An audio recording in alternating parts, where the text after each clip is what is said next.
Mix by Yadav Films Bhojpuri Sonu Chauhan.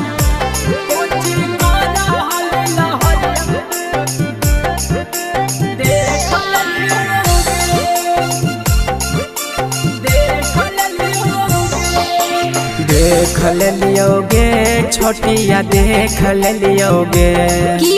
देख लियोगे छोटिया देख लियोगे छोटी के देख लियोगे कौन चीज का लहरिया में हमें देख लियोगे चुप रहे लहरिया में छोटिया देख लियोगे चुप रहे रे छोरा चुप रहे रे हे रे चुप रहे रे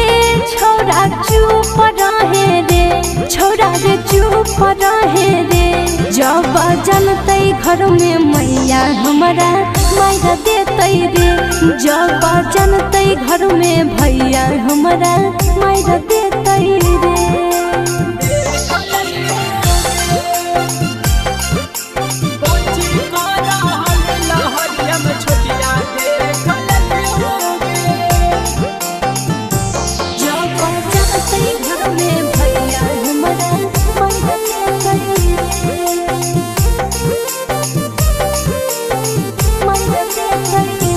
रोजे रोजे छूटा चार के आदत ले लगाएंगे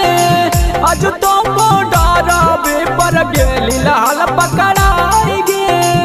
हमार कोई गलती नहीं है। हाँ हाँ कलिए हम माना छोरा घर से ललके बोलाए रे झूठ हो के छोरा हमारा दिल कई फसाए रे कह देवोगे छोटिया कह देवोगे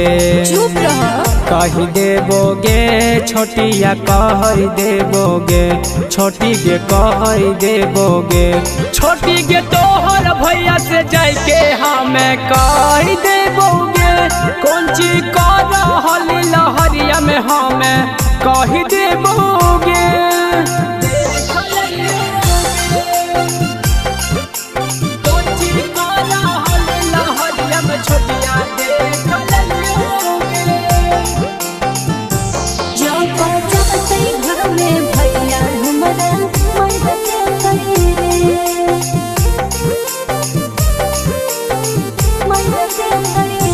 पहले हम पूछ हलियल बन हलिल सबितरी आज पता चलल छोड़ी छही तो छिहत्तरी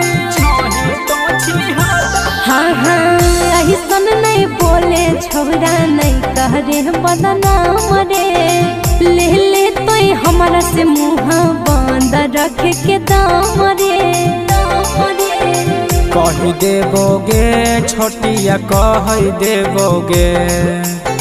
कह देवोगे छोटिया कह देवोगे छोटी के कह देवोगे